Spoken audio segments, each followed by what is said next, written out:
माने होता है दो चीजों का जुड़ना। आसक्ति भी बोलते हैं इसको, जो स्पिरिचुअल में या जो जो धार्मिक है या बुद्ध के जो साहित्य में है, उसका मतलब तो होता है आसक्ति से, यानी कि कोई जो राग द्वेष है उसका जुड़ना, उसको योग बोला गया है। और योगक्षेम एक शब्द है जो आपने एलआईसी की जो लोगों में देखा होगा, जो दोनों हाथ के बीच में एक दिया होता है, उसके नीचे लिखा होता है योगक्षेम। तो दरअसल वो पाली का शब्द है, वो खेम को क्षेम किया गया है। ओरिजिनल शब्द है योगक्षेम और वहां योगक्षेम किया हुआ है। योगक्षेम का मतलब है जुड़ने से शांति, यानी कि जो जुड़ाव है, जो आसक्ति है, उससे शांति मिल जाए। और योगक्षेम का मतलब हो गया है कि यहाँ एलआईसी वाले जो बोलते हैं, इसका मतलब यह है कि पैसा जोड़ने से शांति। तो यहाँ जो योग जो शब्द है, इस योग का मतलब होता है जोड़ना, जुड़ना। इसी से योजक बना हुआ है, इसी से योगक्षेम बना हुआ है, इसी से योगावाचर बना हुआ है। योगावाचर मतलब जो जुड़ने की चर्या करता है, जुड़ता है। भगवान बुद्ध के धम्मपद में एक पद के अंदर योग शब्द आया है। उस योग का मतलब जो वहां है, वो जो उन्होंने दिया है, वो है अपनी अच्छाइयां जोड़ना, अपनी अच्छाइयों को इकट्ठा करना।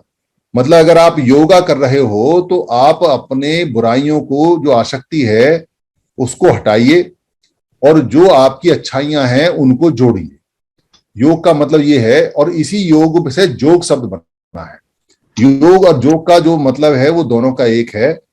और मथुरा के अंदर जो आपने देखा होगा, छंदों के अंदर जो खासतौर से जो छंद दिए हुए हैं, उनमें एक योग बहुत आया है।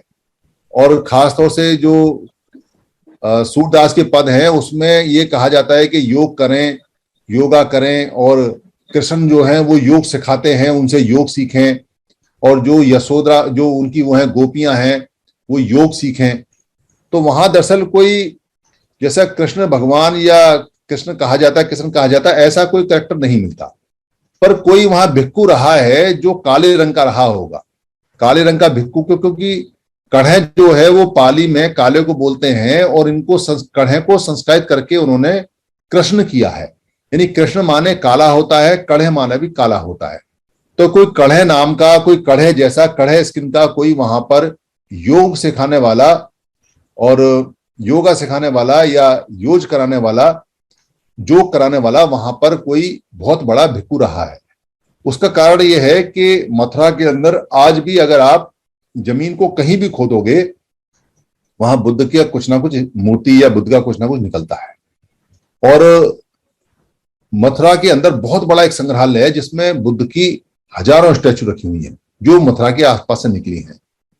और ये जो एक पत्थर अरावली का बताया जाता है, जो करीब 8 किलोमीटर परिधि का है, जिसको एक पर्वत बोला जाता है, मुझे नाम उसका याद नहीं आ रहा, जो गोवर्धन पर्वत बोला जाता है, वो दरअसल गोवर्धन पर्वत है।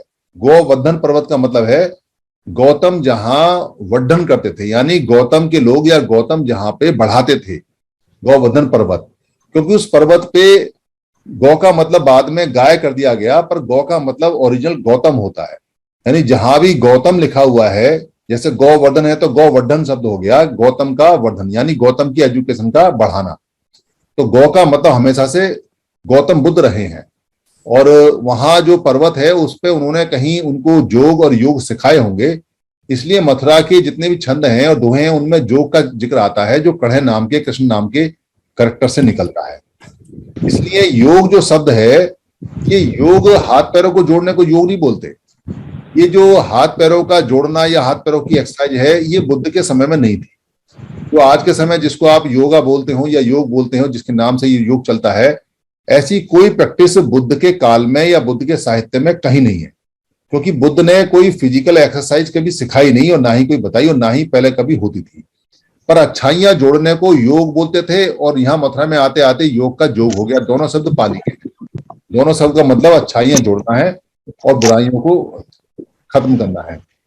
अब उनके ओरिजिनल योग को और ओरिजिनल जोग को उन्होंने एक प्रतीकात्मक रूप में बदल दिया। प्रतीकात्मक रूप में ऐसे बदल दिया कि उसको उन्होंने, जो योग और जोग था, उसको ये कह दिया कि आप सिर्फ हाथ पैर जोड़ लो और ऊपर नीचे अपना कर लो तो आपका योग और जोग हो गया। दरअसल इसको अगर आप कहोगे तो इसको फिजिकल एक्सरसाइज बोलोगे।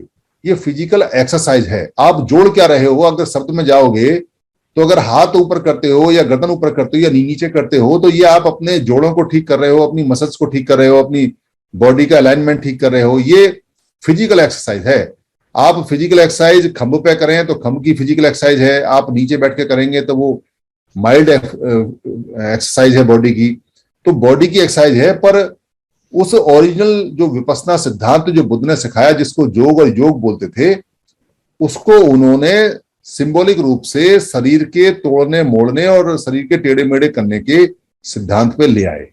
और ये सिद्धांत के साथ साथ में वो फिर उसमें उन्होंने कुछ अपनी मिक्सिंग भी कर दी है, क्योंकि यहाँ जो योग सिखाते हैं वो योग के साथ साथ में श्लोक भी बोलते रहते हैं, जो उनकी अपनी परंपरा के और अपनी उनकी जो संस्कृति है उसके हिसाब से वो बोलते रहते हैं, ताकि फिजिकल एक्सरसाइज के साथ साथ माइंड के अंदर भी उनकी बातें जाती रहें। और वो योग जो है वो बाद में किसी ने उसका एक्सरसाइज किया होगा, कुछ उन्होंने प्रैक्टिस की होगी, तो इसका नाम उन्होंने शरीर को जोड़ना, शरीर को इकट्ठा करना, ऐसे करके नाम इसको योग के साथ में दे दिया, जबकि ये योग नहीं है। बुद्ध का जो योग और जोग है वो बहुत बड़ा है और मथुरा इसके लिए बहुत ज्यादा फेमस रहा है। बुद्ध के योग से और जोग से आज का जो बॉडी की एक्सरसाइज है उसका कोई लेना देना दूर दूर तक भी है नहीं। धन्यवाद। संघं नमामि।